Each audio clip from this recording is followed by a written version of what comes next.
And welcome again to HRN, the HRN show. My name is Alexander Grichuhin. I'm the Director for Advanced Lung and Heart Disease, and of course am specialized in pulmonary rehabilitation. So we have a lot of topics today, and one of our topics, did you want me, well, one of the topics is a Facebook question, and that's why we always try to get people to write comments in the Facebook question, basically writing up questions, in the comment sections in our Facebook groups. So one of the comments, or questions rather, is how can I improve my lung functions? Okay, so that's one topic that we're going to be talking today. Please also be aware that we do have like YouTube, Facebook, Instagram, Twitter, TikTok, and all that jazz.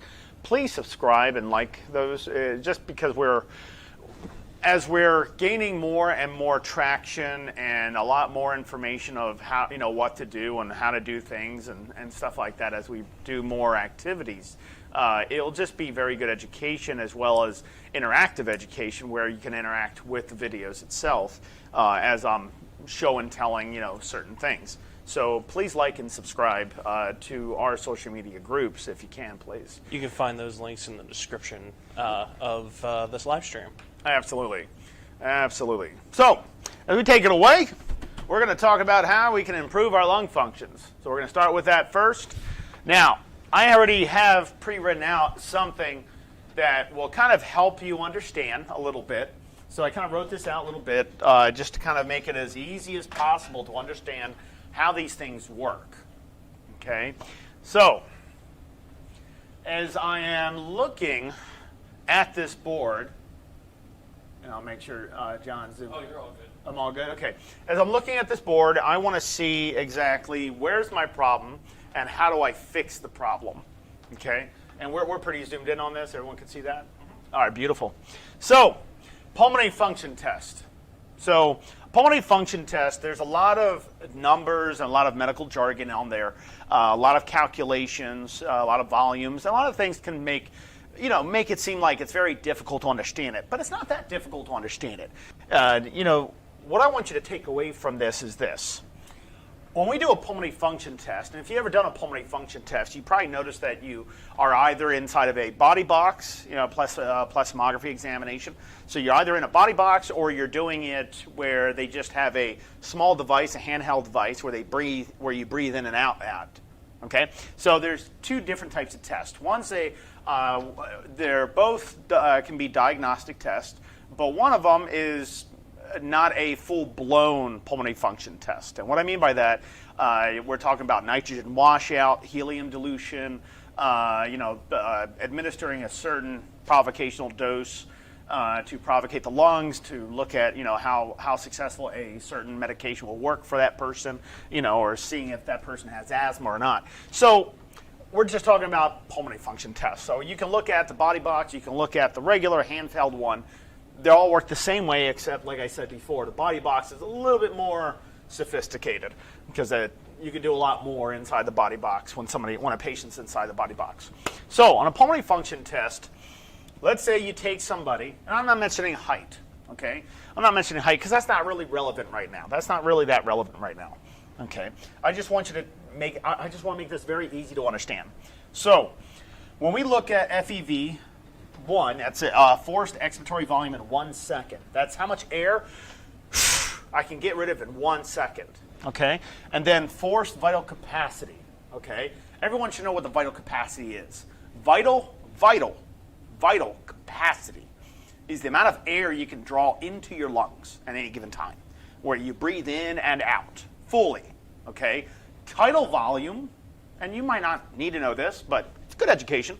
Tidal volume is the normal respiratory rate volume I use.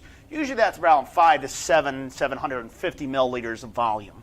Okay, so if somebody's on a ventilator, we would actually program the ventilator to, based off the person's height, of course, and ideal body weight and all these calculations, but I don't want to add in height right now because I just want to make this very simple.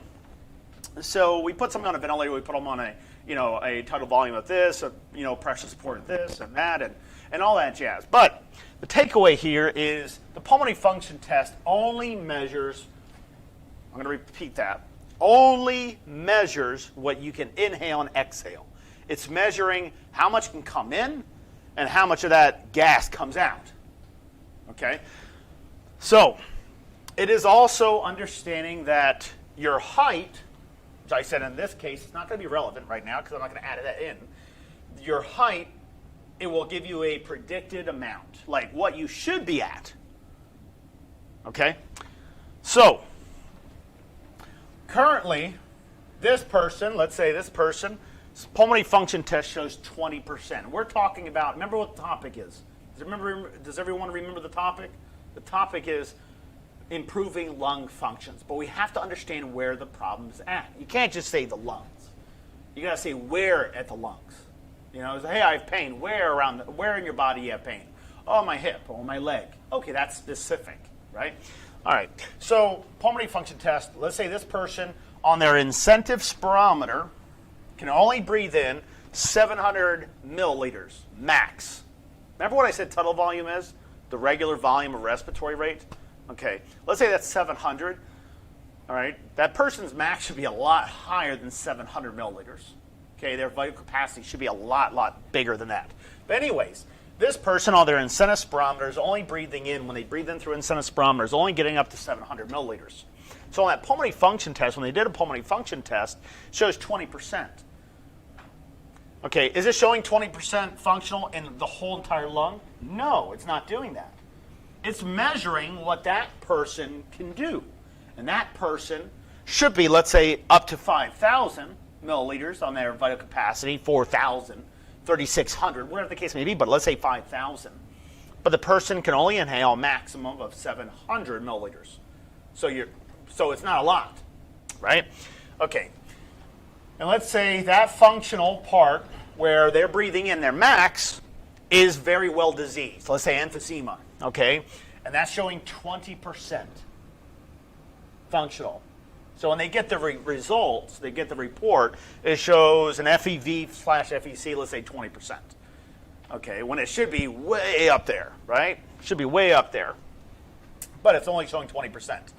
Now the 20% functional is utilized by how much that person can currently inhale, and that person can only inhale 700. So what about if the person got up to 1,500? What if they got to 2,000? Would it still be 20%? No. What if we improved our volume by 3,000? I do another pulmonary function test. Do you think it would be 20%? Of course not. And how can we easily say that? Well, if you're breathing shallow, simple physics, just understand simple physics, okay? Lungs never, a day in its life, has ever opened up like this. They don't open up like this. You know, they open up top first, middle second, bottom last. In unison, they work like this. Inhale, exhale. The top part, the apex of the lungs, opens up first. Okay, then the middle, then the bottom, the basal areas. Okay, so let's say smoke inhalation, pollution, household cleaners, dust, pollen, whatever, and have you. When that person breathes in, where's the exposure of those pollutants? The top part of your lungs. Because that's what the person can currently inhale. Person tries to inhale deeper, they can't. And because maybe those muscles that require, to go to 2,000, require 6 pounds of muscle, 6 pounds of muscle to pull open those lungs to 2,000 milliliters. Okay? But the person can only inhale 700 milliliters, right? So the 20% functional is what that person is currently capable of doing. Okay? That's how much that person can inhale. And they measured it with their incentive spirometer. And they're at 700 milliliters. This person should be easily able to do, let's say, 4,000 milliliters. You know? But all that person's doing 700.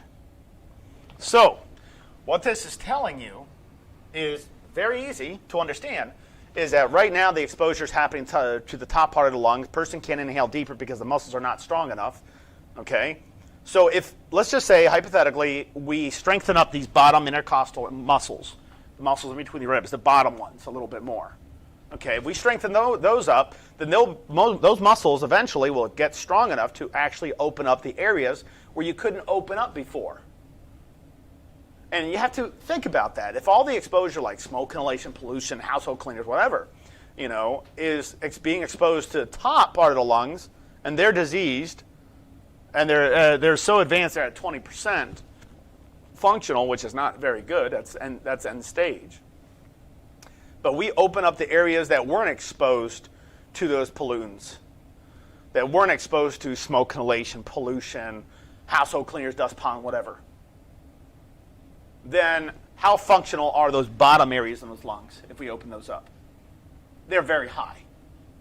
So if we add it in, simple math, if we add it in, and let's say this person improved from 700 milliliters, this person improved to 2,500. So now they have a larger surface area because the apex of the lungs are small. The middle part of the lungs are a little bit larger, and the basal areas of the lungs are a lot larger. This lung is about the size of a 4-year-old. An adult lung, as you can see, adult lung is actually from here down to here. That's how big they are. They're massive. Okay? Not this small. So if I put this lung inside this guy right here, it looks like it works pretty well, but no, it's not large enough.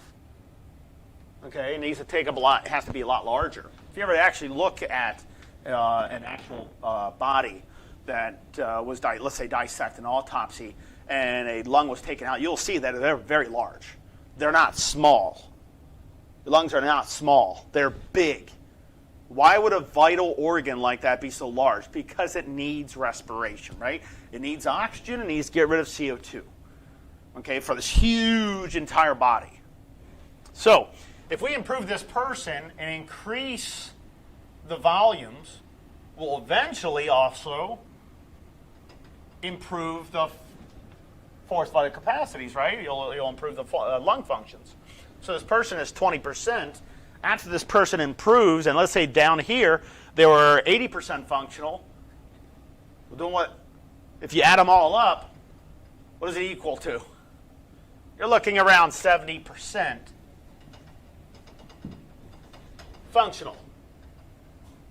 Because of 700 milliliters versus 2,500, you're improving that volume, so those areas are not as diseased as the ones on the top. Can we agree or disagree? This is not something I'm making up. This is what happens.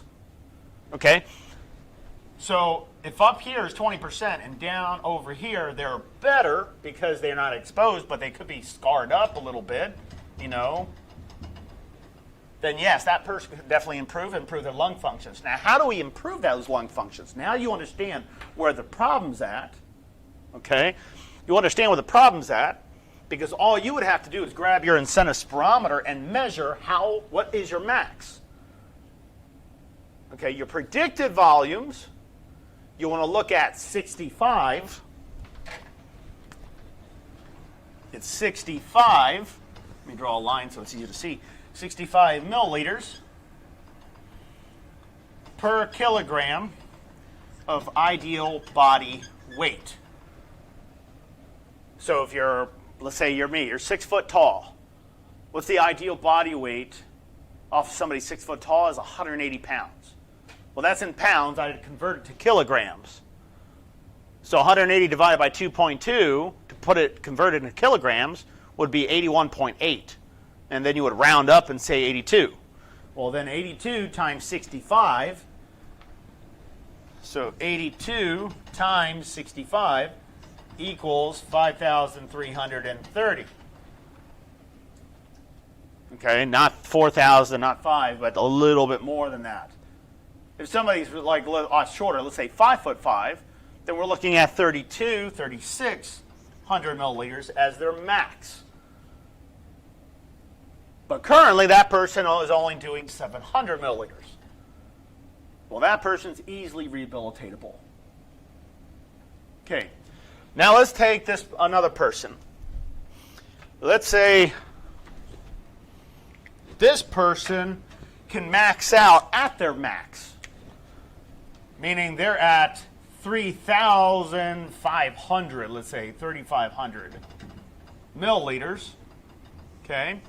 But their lung functions are showing, let's say 40%, 20%, let's say 30%. 30% functional. That person will be harder to rehabilitate. Still rehabilitatable, but tougher. Because now the disease, we know, because they're maxing out at all their lung volumes, their whole entire lung, everywhere is diseased. So you would have to really know where you are at by simply taking an incentive spirometer, inhaling, and seeing how high the piston goes up. If it gets up to your max by doing your simple calculation of your own ideal body weight, and let's say you're not even close to that, then yes, you're very easily rehabilitatable. But if you find that you're maxing out at which your predicted amount is, let's say you're supposed to be at 5,000, and you can do 5,000 on your incentive spirometer, then you know the disease is found throughout the whole entire all the lungs. Okay? Still rehabilitatable, but tougher. That person will need more time. Most likely more than 3 months of rehabilitation. Okay? We would have to stop the pollutants. We would have to stop all these things and get the lungs to heal up a little bit. And yes, the lungs do heal up. Okay? Or else there would never be any scarring if they didn't heal up. That would be ridiculous to think that, But anyways, I want to improve those lung functions. I want to gain more. Let's say that's not my case. I checked my incentive spirometer. I'm only at 700. I'm only at 1,500. I'm only at 1,000. Yeah. If you're a human being, then most likely I already know that you should be a lot higher than that. Okay? So yes, you're probably very, very easily rehabilitatable. Okay? So now I want to improve these lung functions. So I have the chair right here. Let me grab 2 devices here. Actually, I'm going to grab 3 devices. Okay. All right. So I have right here an acapella, a delta V,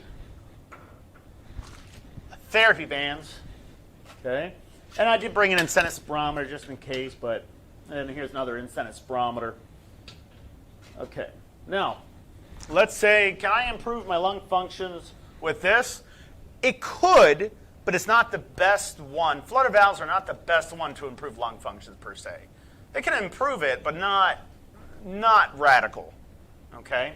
So this right here is probably not something I'm going to be using when I'm going to rehabilitate somebody. I would use something like that, like a flutter valve, easily if the person has a lot of congestion. Because person's trying to inhale and you have a lot of congestion, body won't allow you to take a deep breath because all that congestion might lodge deeper into the lungs. The body knows that, so it doesn't want that to happen. So anyways, this could improve, but it wouldn't be very aggressive.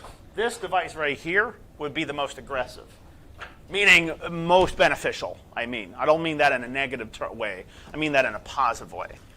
So let's take some therapy bands. And if you don't have therapy bands, you can easily grab something like a scarf, a towel that can wrap around your torso. Okay? So I got some therapy bands right here. And if you want to do this with me, go ahead and do it with me. I'm going to wrap this around my torso, not my stomach. Okay, I'm going to make sure this is above my xiphoid process. Okay? That's that pointy bone right here. That's xiphoid process. So anyways, I'm going to cross the therapy bands. I'm not going to tie it. I'm just going to cross them. All I'm going to do with my hands is I'm going to hold those tension. I'm going to hold tension to those therapy bands. So I'm going to make sure it's nice and tight. Not too tight, but tight. Okay? Then what I'm going to do is I'm going to breathe in. When I breathe in my thoracic cage, what I'm doing is I'm applying resistance with a therapy band or a towel or a scarf. And as I keep that tension there and I breathe in really deep, I'm providing weight, resistance to those muscles to get those muscles to grow. Okay? Because breathing like this, you've been doing all your life. Right? So is that improving you? Well, it's keeping you alive because you're breathing, right? But is it improving lung muscles and lung functions? No, of course not. because you're not doing anything as far as promoting increasing girth of those muscles, right? So I'm going to hold that tension here. We're going to breathe in. I'm going to inhale. You're going to max out. Just breathe in as deep as you can.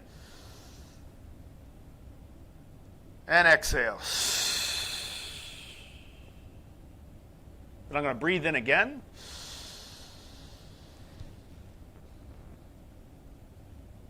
And exhale. Notice how I breathed. When I was breathing in, I didn't try to breathe in super quick. I slowed it down. I breathe in very slowly until I max out. Once I max out, I don't go straight to going ahead and exhaling. When I max out, I keep trying to pull air in. Even though it feels like I'm at a standstill, like nothing else is coming into my lungs, I'm still going to keep the muscle tension going.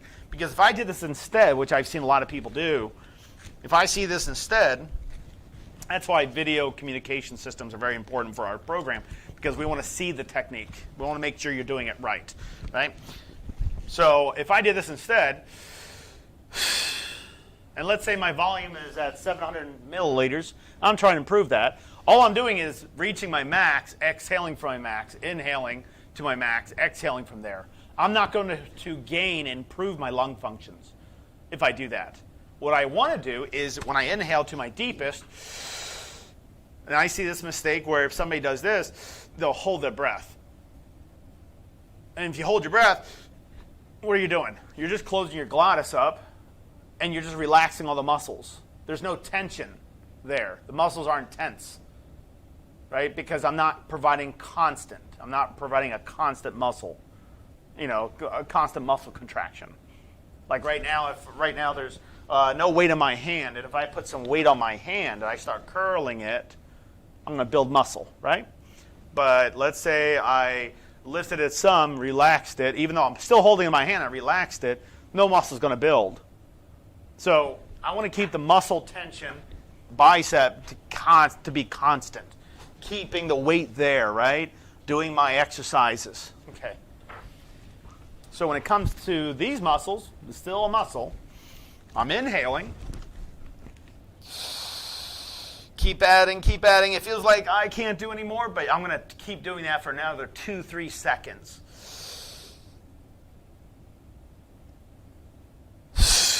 And then relax, right? So you'll do this about 6 times a day, 10 minutes each. We saw people doing it only 3 times a day, 5 times a day, 1 or 2 times a day. Didn't get a lot out of it. The people that we saw that were doing it 6 times a day, 10 minutes each, and you understand you don't have to do this, let's say 1 hour in one sitting. Do 10 minutes in the morning, 10 minutes in the evening, 10 minutes in the afternoon. And this is a temporary thing because once your lung functions are up, excuse me, once your lung functions are up, hair back in my throat, it feels like. Once your lung functions are up, then you're good. You just maintain it. You wouldn't be aggressive doing it 6 times a day, 10 minutes each. You'll just do it like once a week, maybe, twice a week, maybe. Once your lung functions are up and they're functional, are you still going to have the problem with work of breathing? Of course you're going to have the problem with work of breathing because you might be out of shape. You probably haven't exercised for a long time, right? So now you want to start doing cardio exercises. Start using the lungs. Start using those lungs that you just opened up. Start using them in exercises. But if you go back to that shallow breathing again,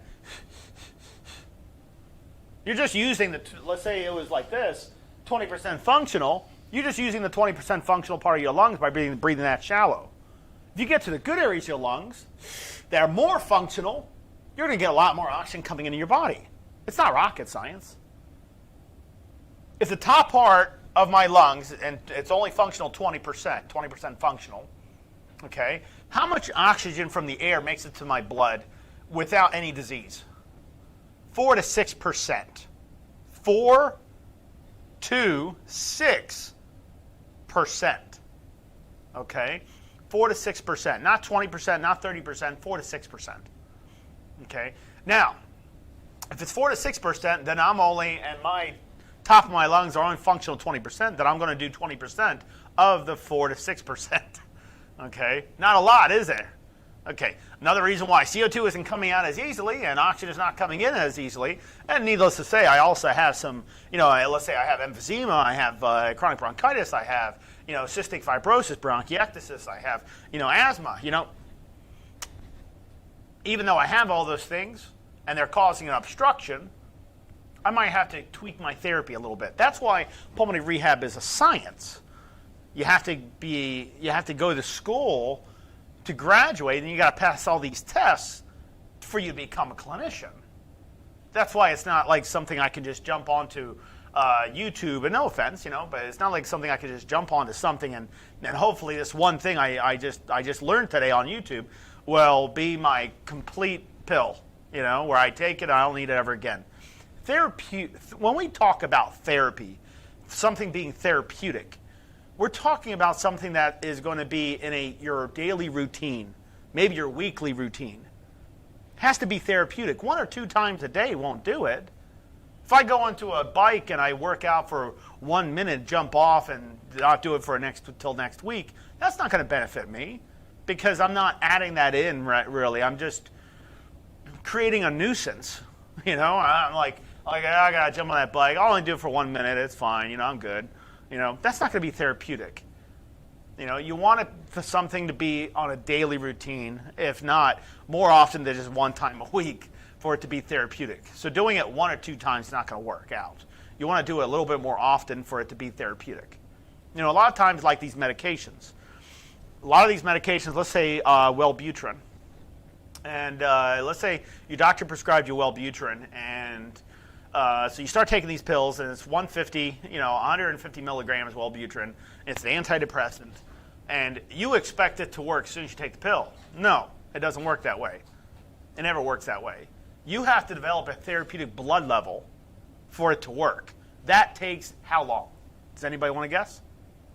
2 weeks. So the medication for Wellbutrin won't start affecting you until 2 weeks. It's literally written on the descriptions of it. Okay, no, do you understand that it has to be therapeutic for it to work? Just like exercise has to be therapeutic for it to work. If you exercise very aggressively, you probably torn muscle and ligaments all over the place, and you're trying to exercise again the next day aggressive, and you're like, I can't do it. I'm too sore. Because you overworked yourself.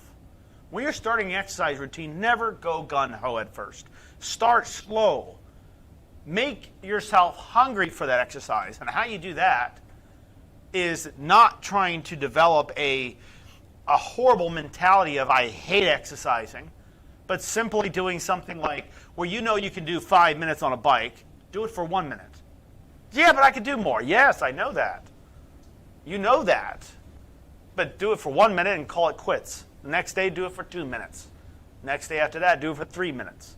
Next day after that, do it 4 minutes. Why? But I can do 5 minutes. What's happening there? Your mind, your anxiety is understanding that you could do more. And you go back to it knowing it's a piece of cake. You're going back to it. You're hungry for that. You're developing a better conscious about exercise and routine. You're not making it overly aggressive. You're making it easy for yourself first. As you constantly perpetuate your time, you increase the time from 5 minutes to 10 minutes, 15, 20, 25 minutes, when before you were only doing 5 minutes until you tapped out. Now you're doing it for 25 minutes before you tap out. You're improving. It'll be different if you did everything you could and nothing happened. But if you're seeing an improvement, why would you stop it? I see that from patients. Yesterday, I had a lot of patients, and a lot of patients didn't meet me. They knew about me, but they didn't ever been with me in therapy. They were with other therapists. And, one of my staff called out, and I was filling in for her. And I told everybody, I was very upfront with everybody in there. I'm a very picky person. Because if I see one person doing something wrong, I won't call that person out.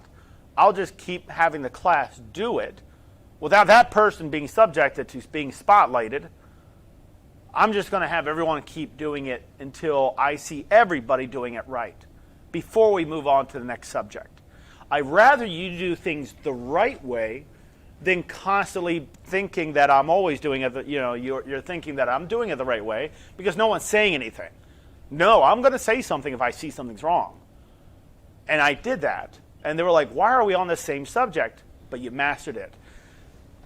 It was a little over 4 people in that class that were not able to get very high on their incentive spirometer. And 4 people in that class were able to reach past 2,000 milliliters. One person went to 4,000 milliliters, and that was the first time she was able to do that. I have to be picky, and I have to be the coach because that's what I do. That's what I'm experienced in. I understand that people are sometimes, they feel like their hope is lost. That is not the case at all. That's just your brain playing those tricks on you. Hope is not lost. If you're alive and you're still moving around, not much, but let's say you're still, there is a chance of you improving dramatically, not just improving a little bit. But yes, I have to be picky as a coach. And I got those people to go all the way up. They were very satisfied. They all, like most of them, I think all applauded, except I think one was a little depressed because they feel like they're always at a standstill. No, I work with each and every person until I get to those results where it puts a big happy face on that person. I'm improving. Yeah, of course you're improving because you have a coach. You have a coach who's specifically trained in pulmonary rehabilitation. There was a question John mentioned to me about this question. Was it a question, John, on Facebook about the difference in a hospital respiratory therapist versus a pulmonary rehab therapist? Yeah, so somebody had, one of our patients had recently gone to the hospital, or somebody on Facebook had recently gone to the hospital, and they voiced their frustration of what the respiratory therapist did in the hospital, and that got me thinking maybe it would be good for us to explain the difference between what we do here in pulmonary rehab versus what a respiratory therapist does in a hospital setting. Yes. For those who have been to a hospital and have gone to a respiratory therapist has approached you, most of the time, and we get respiratory therapists like that, but we have to train them. We have to train them because all they know is being reactive. Sometimes prophylactic, preventative, but they're mostly reactive. And that's a great respiratory therapist to have in a hospital. They see a problem, they fix it right then and there, done. But those respiratory therapists are sometimes not looking 6 months down the future, educating you on what COPD is and exactly what types of therapies I should be doing, and demonstrate. So you're not going to get a lot of that in the hospital. You get that in a specialized clinic. Like, we're a specialized clinic, right? We're a facility, and we specifically work on patients that have lung disease and heart disease. So we're specialized in that. So hospitals will discharge their patients and send us a referral from that, for us to contact that patient and get that patient into pulmonary rehab with us. Okay, because in their hospital systems, they have respiratory therapists. I don't know any hospital that doesn't have a respiratory therapist. But I don't. I'm being honest. I don't. I don't know any hospital that doesn't have a respiratory therapist. And if they don't have a respiratory therapist, they should get a respiratory therapist involved, because it's a very, very diverse, very specialized practice. Pulmonary rehabilitation or just lung help and ventilators and stuff like that. Sure, in a hospital setting. Hospital setting is completely different from pulmonary rehab. When you look at a pulmonary rehab therapist versus a hospitalist, completely different backgrounds. They learn how to be reactive, how to react to an emergency, what happens at code blue or code red and things like that. They learn how to help babies out, pediatrics to adults, how to take a respiratory medication properly. They'll learn some of those things and help you along with that, sure. But therapy, you most of the time will never be in a hospital doing therapy besides some physical therapy. But pulmonary rehab, you should be with a respiratory therapist that specializes in lungs, not somebody who specializes just to how to improve the legs. Because if I improve my legs but I still can't breathe very well, what's the point? My legs are capable. Your legs right now are strong enough to go 5 miles, but I can't even walk 10 feet because I am so out of breath. Because you concentrate on you let that person concentrate only on their legs, and you didn't even work on their pulmonary function. Didn't even work on muscle strengthening for those lungs. Getting them to breathe, understanding how to walk and breathe, how to bike and breathe, how to go upstairs, how to prep. What's a Borg scale? What's a talk test? Simple things like that. Those are one-on-one stuff. Every respiratory therapist should be doing that, but they're not. Okay? It's just their protocol in some of the hospitals aren't like that. You think it's just the environment in general? It might be just the environment in general, but when I was in the hospital setting, yeah, it was just you answered most of the time. Most of the time when I was in preceptorship, that's where you go to a lot of hospitals and you gain experience for clinicals. For your clinicals, in order for you to graduate, you need a certain amount of clinical hours. And in the hospital settings, I was just following direction. I was just always following direction. Whatever the doctor said, whatever the charge respiratory therapist said, I did. And no questions asked, I did it. And most of the time, the orders that I got was to check ventilator settings, weaning somebody off a ventilator, giving a respiratory medications, doing arterial blood gas. Also, but as far as education, there wasn't a lot of it. No, it wasn't a lot of it. You're supposed to know all that stuff, but they didn't demand me to do that. So I was like, I don't think a hospital is the place I want to be at. And this is my thing. I don't think being in the hospital for me as a respiratory therapist will be beneficial to me. It'll gain a lot of education. Don't get me wrong. But I want to be with the patients a little bit more often. Talk to a respiratory therapist. Ask them how long they stay with a patient in a hospital versus in a pulmonary rehab if they were specialized in pulmonary rehab. Pulmonary rehab, they're spending an hour and a half. In a hospital, sometimes you'll be lucky for 3 minutes, 5 minutes. But they'll spend a lot of time, more time, with you in a hospital than in most of all the other clinicians. In a pulmonary rehab setting, you have somebody who's specialized in pulmonary, lungs, and heart, let's say, and they'll have you understand the disease, what we need to do, what plan in place, what type of exercise you should be doing every single day, the follow-up to make sure you are improving. You always do a follow-up. You never assume, or else it might be a placebo, And you do your follow-up, and they make up another plan. Okay, all right, this is working out. Let's continue this. Let's keep doing incentive spirometry. Let's keep doing respiratory muscle training. Let's keep doing flutter valve with nebulizers. It looks like it's working out pretty well. Your lung functions are climbing. Let's keep going. Have they done that for you? No. No, because I know that. All respiratory therapists know that.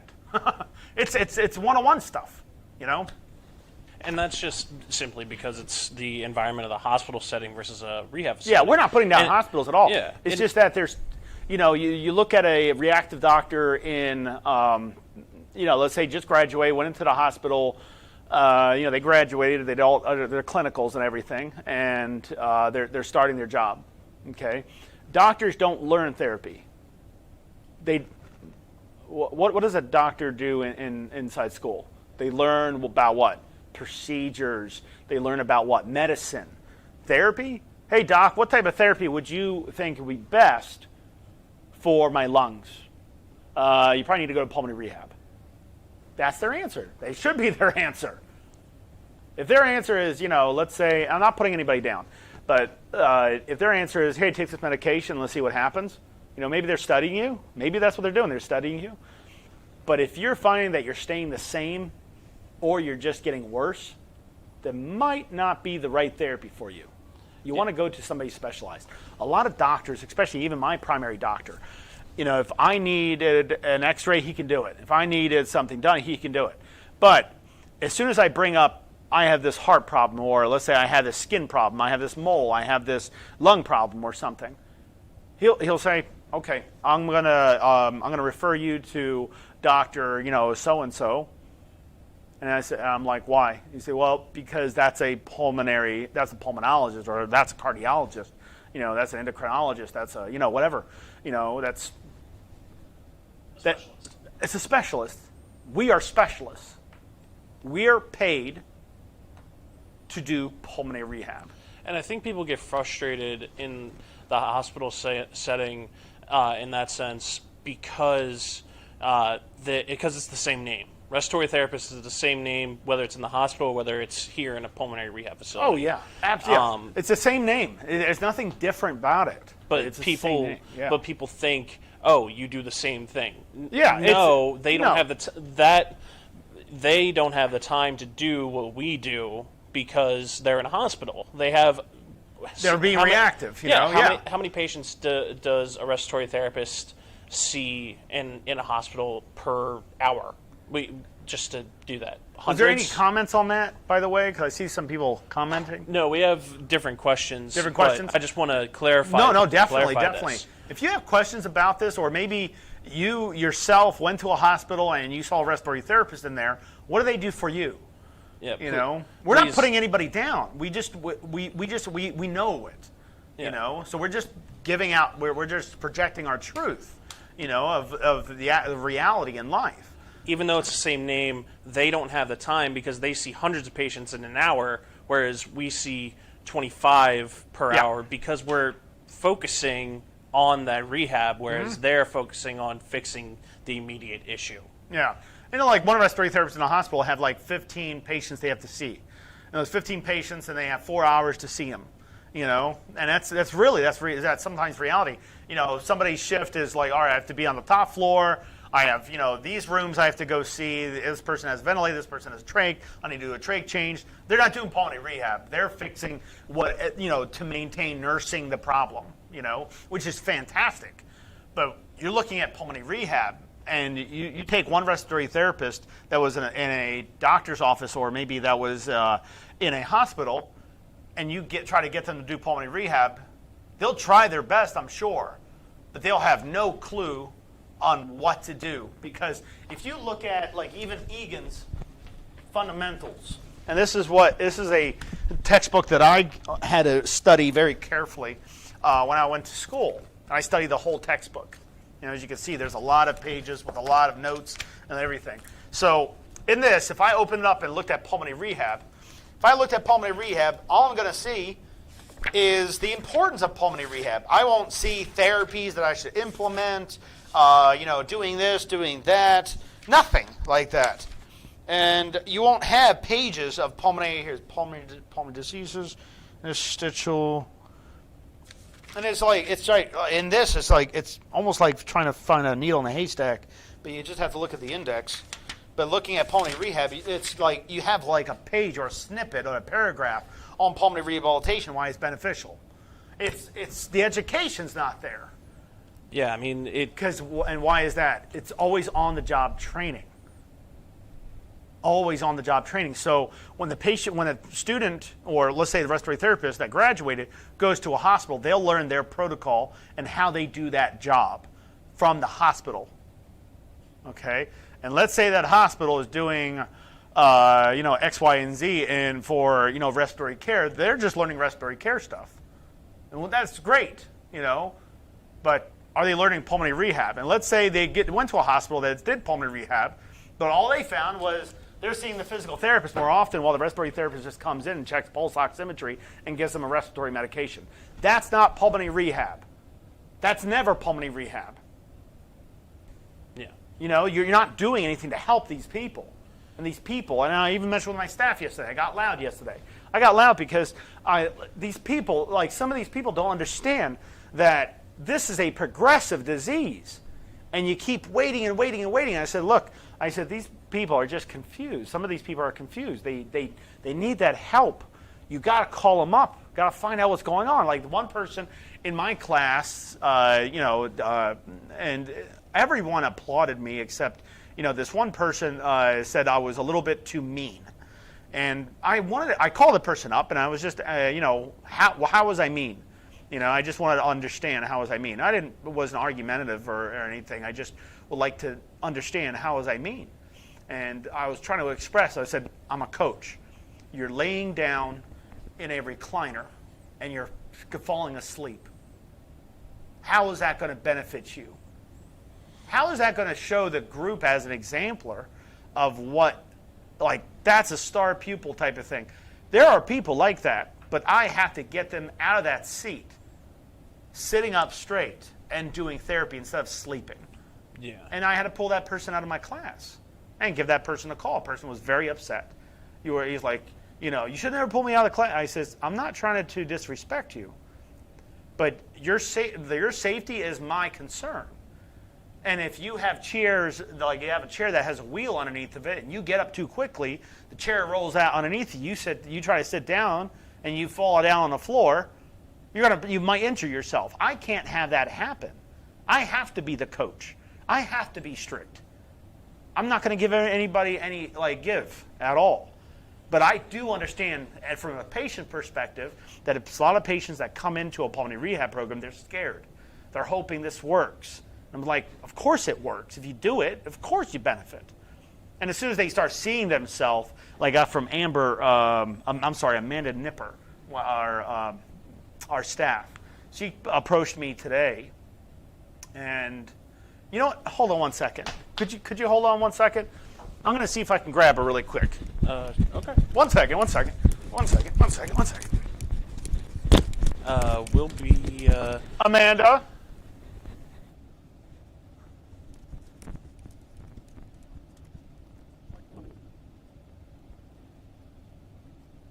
Alice will be right back, everybody. She's busy. It's okay. No. Take care of the patient.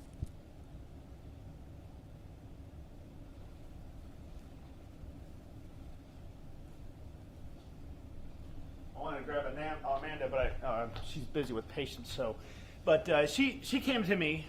I apologize, I had to walk off set, but she came to me and she said, "I just want to let you know that a patient called me," and she went to her doctor, and her doctor was very impressed, and she was impressed, but she thought that the therapy, it was she was at a standstill, like she wasn't improving by much. But when her doctor did the pulmonary function test, like, yeah, it's actually working, and she was so happy. She called us up. Well, she called Amanda up, and it just explained that, okay, obviously this is working. I thought it wasn't, and we were like, how do you think it wasn't? Are you walking further? Well, yeah, but that doesn't mean anything. Yes, it does. Yes, it does. You couldn't walk 20 feet. Now you're doing 200. How is that not an improvement? Your incentive spirometry went up. Yeah. Your volumes went up. Your lung functions went up. How is that not an improvement? Well, I couldn't feel it. Well, I can go into somebody's lungs and with a scalpel and rip everything up to shreds. You won't feel it. There's no sensories like that. You might cough like crazy, but there's no major sensories like that. So, Alex, do you want to answer some questions? I love to answer some questions. We have specifically... Actually, I can stay right here. You can either stay there or you can go back to your desk if you want. No, this is fine. I'm comfortable. Okay. So we can... I want to start with Dana's question, where she's not sure if she can afford the program. I think we need to dispel that myth. Okay, let me explain something on the program, okay? All right. When I was going through school, and this is relevant. When I was going through school, I had to go through school, living in my car. Okay, this is true. If you ever read my bio on LinkedIn, I had to go through school because I was poor. I was very, very, very poor. Eating was like a benefit and a luxury, but it wasn't something I got all the time. Hey, man, do you have a second? Yeah, can you sit right here, just real quick? I'll sit right next to you. The patient, you don't have to mention patient names because of HIPAA regulations, but go ahead and sit right here really quick. Okay. This is our viewers on our live feed. Okay. You came up to me today about a patient called. Can you explain what happened? Which one? Well, can you give me a little more detail? Well, you got to you said that patient called in, went to their doctors, and saw the improvements and everything. Oh yeah. So they went to the doctor. They've been seeing improvements. They said that they really felt the benefit of the program, and that they wanted to continue past the 3 months because it really felt like they were getting better in ways that they hadn't seen before. They really, really enjoyed it. Thank you. It's always best to hear it from the person than just from me. So thank you for that. Yeah, thank you no very problem. much. No problem. Thank you. Sorry, guys. I just want to make sure you understand that. Yes, we're not, we're not doing anything besides doing our job, and our job is to rehabilitate a patient, right? And it's just awesome to see the dramatic changes in people, what they go through. But let's talk about the affordability with this program. You're talking about one of the top programs. I'm not kidding that. Hey, you do your own research. Don't take my word for it. Do your own research. We are the top program. Okay? To have the top program, have doctors and respiratory therapists and everybody that will work with you, we can't pay them nothing. Okay? Because it's a facility and we have to try to help other people.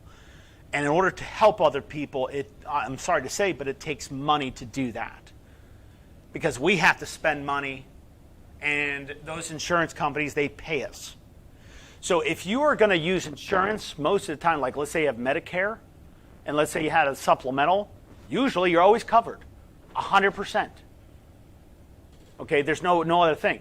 But if somebody's saying that, hey, I can't afford $20, you're doing something wrong. Because it costed me $50 to get a cheeseburger in Washington, D.C., and it took me $46 to get through a toll. Okay, all I'm saying is that you got to figure it out. Because we can't just give everything, but to afford things like that, we have things in place very easily. Like if somebody couldn't afford, let's just say couldn't afford $20, for a copay or something, we have to go by your insurance. This is what your insurance states, that they have to pay this, But if you had to pay $20 and you're looking at a high star rated facility that gives results, and this is an investment in yourself. You're not buying a shoelace. What you're doing is you're improving yourself so you can live longer, live well, have a better day. Being able to go outside, walk, play, go to your kids' basketball game or soccer game or something. Go to lacrosse. You want to be able to do those things. Those are things that are precious to you that money will never buy. Time. Plus, Dana, yes, insurance does cover most of it. Yes, they do. Your insurance would cover most of it. I think it depends on the insurance, based on what you were saying, Alex. But I don't get paid for nothing. I'm sorry, I don't. And the doctors have to get paid, and everybody. So I wish things were free, but we don't have that luxury. We don't live in that type of world. It's not a nonprofit, and even we're a nonprofit. Where would we get our funding? Because we would have to keep the roof over our heads. We got to keep the electricity going. We have to do our lives.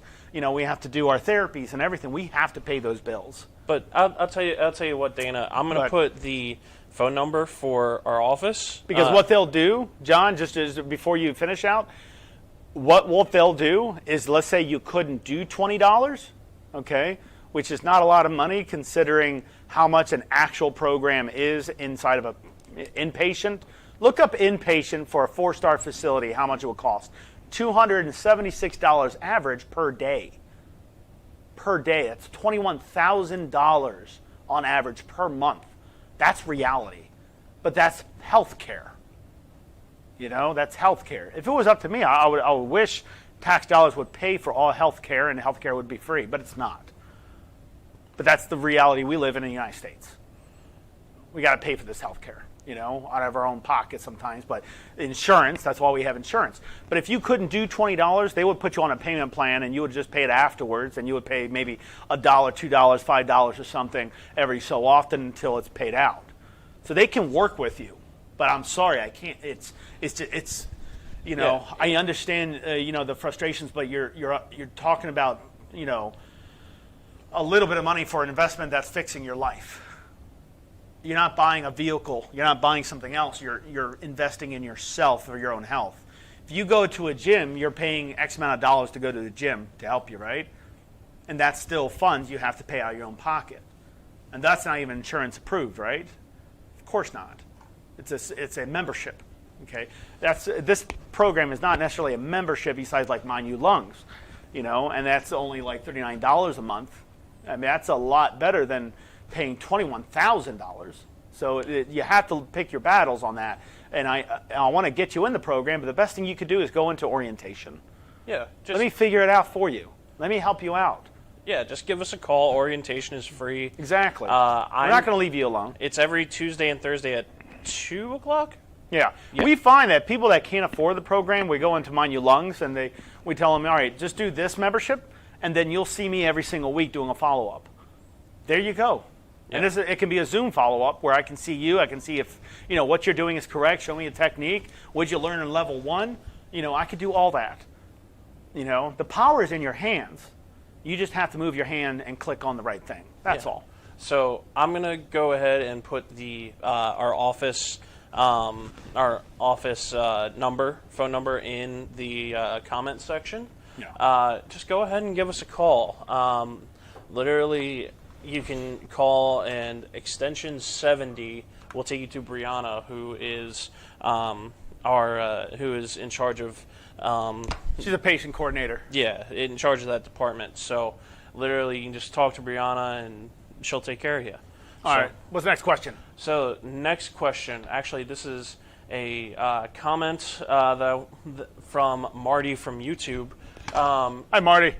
Who says, I joined your program in 2020 in November. Your last name starts with an L? Yes. It does? Yeah. Yeah, I know him. Graduated. See, I always remember my patients. Graduated in May of 2022, but I continue the program still to this day. When he first started, he could walk 20 steps.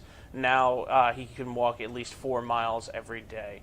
That's so cool, man. Congratulations, I love Marty. that. I love hearing that. Congratulations. Martin, you rock, man. You rock. So as a person that puts a lot of effort into the program, they put a lot of effort into themselves, and it takes a lot of discipline. That's ambition. That's what makes somebody successful, is pushing through a battle that they feel like cannot win. Tell that to Martin. Tell that to all of our patients. No, they battle it and they win. Because why? They have a coach to help them. We're not curing, but we're fixing the problem, getting somebody to be able to move. Thank you very much, Martin, for that comment. So this is a question from Karen from Facebook. Hi, Karen. What would cause a PaO2 reading of 183.7? 183.7 of PaO2? So that's pulmonary arterial pressure? Is that what you're talking about? Yeah. Okay. You're talking about a hypertension. So it could be pulmonary hypertension. That will lead to, of course, a lot of problems, especially could increase the thickness of the alveolar capillary membranes. Gas exchange can be a little tougher. Increased work of breathing because of the gas exchange. It can lead to a lot of problems. But what causes it, no one really knows specifically. They just know a lot of diseases that, like COPD, can lead into pulmonary arterial hypertension. And what they'll do, they take a catheter and insert it into your heart, and they'll put in a wedge, and they'll kind of calculate, the computer does it for them, but they'll kind of calculate exactly how much pressure is in there, in your arterial wall, and seeing if it's thickening up, if it's causing, loosening, which is like cardiomegaly, the enlargement of the heart, so they'll find that out with that. But what's specifically causing it, they don't have an idea on that just yet. There's a lot of things that can contribute to that disease. So, excuse me. Well, so what they're saying is, what I'm understanding from what they're saying on the reports is that no one really specifically knows what exactly causes it. They're finding that it's a contribution of a lot of problems with your pulmonary system. Okay, that's what the problem is. So, but as direct relation, like I can't say it's because of this. No, it's a multitude is what we're seeing, is multitude of a bunch of combinations of things. But basically, if somebody keeps searching for a diagnosis on themselves and they keep searching, trying to keep search, they're going to find this made up word, right? Because all words are made up. They're going to find this made up word to help them feel better. That makes no sense to me. Why don't we try some exercises? Really, like try some exercises and see that alleviates some of the symptoms. And if it does alleviate some of the symptoms, then it's working. And you can still try to find that specific diagnosis of something of a disease that has no name, let's say. But at least you would find a remedy that would help you fix that problem in a sense. Okay, that's what rehabilitation should be doing. So next Yes. next thing. So Alan, you asked the question of what about the smart vest? Could you be more specific? And we'll come back to your question. What specifically you're asking? Are you asking for Alex's thoughts on the smart vest, or are you asking? If you're asking for advice on a smart vests are great. Smart vests are widely used. I can go over pressures and everything, sure. But the majority of the people that need smart vest are people that will have chronic congestion. You're talking about cystic fibrosis patients. They will use chest vests all the time. And it'll just vibrate. You push, put in some pressure, and then it'll be a frequency of, let's say, 13 or something to start with, and it'll just be vibrating the congestion up. But if there's something specific, I would definitely like to know what specific question do you have with the smart vest. Oh, you just wanted your thoughts. So. I love it. Yeah, it's a great device. It's a great thing to have. But if you have chronic congestion, now if you have chronic congestion, you don't have a smart vest, then you would use a VPAP or an acapella, or Aerobica. A flutter valve, air physio, whatever the case may be. But yes, a smart vest would be, it goes all around your chest because it's a vest, and it'll create enough vibration to remove congestion up to a certain point. It won't take it out. You have to cough it out, but it'll vibrate it up where it's a lot easier to breathe. So, I wanted to go to one. So Glenda is asking, does she need to do a PFT before coming into the program? No, because once we talk to your doctor, we'll issue something. We'll have your doctor, bring you in really quick and do a quick pulmonary function test. If you're in a local area, we do pulmonary function test here. So if you're in Maryland, easily we can bring you in and do a pulmonary function test, no problem at all. But is a pulmonary function test absolutely necessary? Well, to get a diagnosis of COPD, you have to have a pulmonary function test. Because if a doctor just says, hey, you have COPD, well, you didn't do any testing. Yeah, but you smoked. That doesn't mean anything. Only 13% of the population that ever smoked a day in their life got COPD from smoking. It's not 80%. It's not 90%. It's 13%. That's a fact right now. That's something that we have to understand that is a fact. So. Yeah. So Glenda, I know you said you're from a small town. You could just call in for our orientation. That's also at 2:00 today. In fact, you can still get in to that, and that's totally free. So if you call the number that is in the comment section. Call them up and just say you want to do orientation. Yeah, they'll just bring you in. That's not a problem. Literally, you can. They won't ask questions besides helping you get onto Zoom. That's it. Yeah, outside of your email, they literally won't ask you any other questions. But yeah, so Glenda, that's what we recommend is either calling into for the orientation and everything like that for today. So Natalie had some questions about the pricing for My New Lungs. She said that the prices seem to be different depending on who tells you. Just to clarify that, Natalie, it all depends on the tier, really. Yeah, Natalie, there is different tiers in My New Lungs. If you just go, you don't have to do anything besides just go to the website, and it'll literally explain everything there.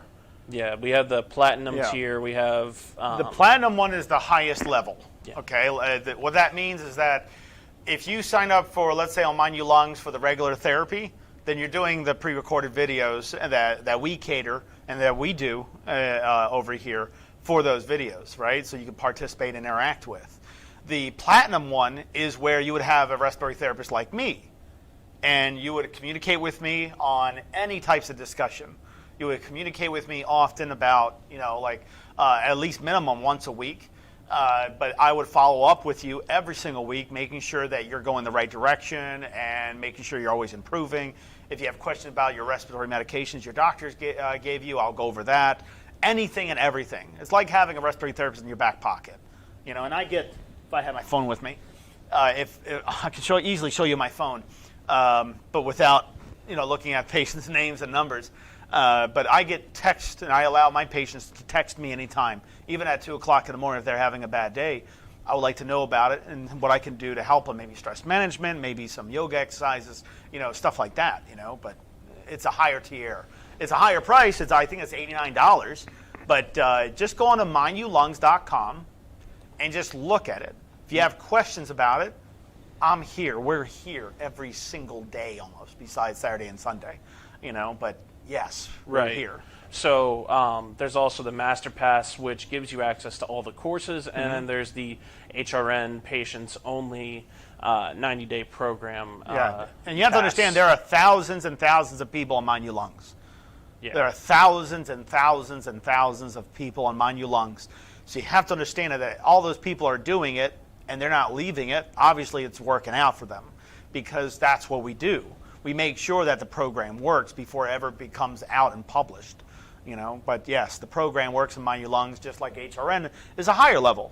The highest level is HRN. HRN is a telemedicine video communication system where we use your tablet's camera, your phone's camera, your computer's camera, and we communicate with you through that, where we can see you in real time and you can see us in real time, and we work out together. So it's a higher level, but that's insurance covered. And of course, there is self-pay on it. You can do self-pay on HRN, but go on to Mind You Lungs so you can check it out. But yeah, and then you can, I don't know why you would want to do this, but you can also pay per class, not class. Yeah, you could actually. Per video. You can do that if you choose to, but we don't recommend that. No, because one class is not going to do a lot. You want to do 4 or 5 classes a day, Yeah. To really see a benefit. We're only being honest with you. We want you to do more. And, starting out, you might not be able to do a lot, but that's why the first week or two is mostly a lot of education. Still a lot of exercises in it, but, we're talking about Mind You Lungs, In HRN, you start working out pretty soon, but the first week or two is usually a lot of education anyways. Yeah, so, you have all those options of what you want to pay, of what you personally want to do. We have our recommendations, and whether you choose to take them is up to you, Natalie, on that end. But we won't guys and we won't let you down. Yeah. We actually do a pretty darn decent job, as a lot of people can obviously tell you. So don't worry. Okay. So, yeah, in terms of that, just to clarify of why it might be confusing on the prices there, Natalie. Yes. But good question. Dana says she's had all the PFTs done, pulmonary function tests, and that her doctor just changed her medicine.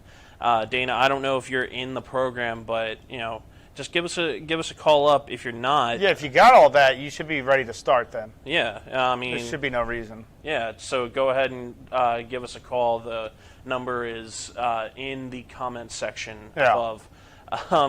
So Michelle actually asked, how's your mom doing after being in the program? She's doing really well, but she wants to come back. She said that she's. I love my mom. Thank you, Michelle. I love my mom. The other day I was my father my parents separated a very long time ago, and my father was starting to say something bad about my mom. I said, "Don't you ever talk bad about my mom." I said, "Don't you ever?" I said, "That woman is tough as nails, and she will whip your butt." I said, "Don't ever talk." And she's a little Italian lady, but she's anyways. Thank you for that. But she's doing very, very well. She wants to come back, and she said that my cardiologist saw this improvement, and I want to keep it going. I said, "Of course, Mom. Just come on over anytime you want to, and I'll get you onto the machines and stuff like that, and work out with you and stuff like that." So she's going to be coming back in a little bit because her she's not on oxygen anymore. She's walking further. She's not on a stroller, not on a wheelchair anymore. She's doing very, very well. And her dialysis,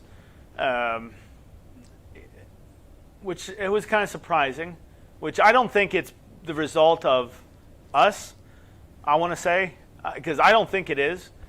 But when she goes in for a dialysis, now she doesn't have to go as often.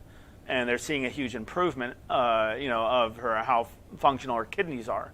So could it be exercise? Sure. Exercise does fix a lot. But I don't contribute that to us. I contribute that to what the doctors did,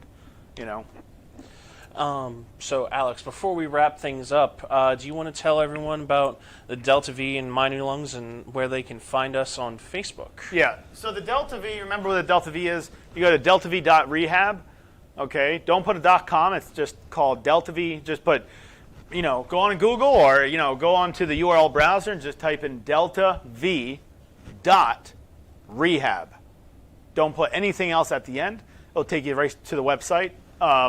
You can also purchase Delta V's on our Home Rehab Network website as well by going to homerehabnetwork.com. The Delta V's are the main ones we use. There is a big clinical study because they're seeing that Delta V's are a lot better, but that's because we incorporate what? A flow management system by using somebody's incentive spirometer. Because of the benefit out of that, the clinicians are seeing where the problems are at. When somebody has a device and there's no flow management system, they don't know if the person's breathing fast enough. They have no idea. So it's to how fast you're supposed to breathe in and out through the device that makes the resistance accurate and correct. Because if I took a coffee straw and I try to breathe in very quick, the resistance trying to breathe in through so quick is very high. But if I breathe in through a coffee straw very slowly, I can do it. So to make the proper resistance, you have to breathe in at a certain speed. You have to breathe in at a certain speed of your inhale and exhale. So that's what the Delta V's are known for, because it's a very cheap device, but it's dishwasher safe. You can boil them, whatever to clean them and stuff. But you can attach them to the incentive spirometer, or you could use a freestyle. But Delta V's are always used in pulmonary rehabilitation, especially with HRN. And who's doing a really good job in pulmonary? HRN is. So we can't say that these things don't work. Besides, they can fall off the table. Oh my gosh, I'm having one of those days too, Alex. Yeah, coffee's still started to kick in, but it's not kicking in just yet. So before we sign off, Michelle says you guys are amazing. Hope you have an amazing day. We hope you do too, Michelle, and we hope everybody out there has an amazing weekend, has an amazing day. Stay safe out there, and thank you so much for tuning in. Thank you, Alex. Thank you, and everybody have a great day. All right. Bye-bye. Thanks again.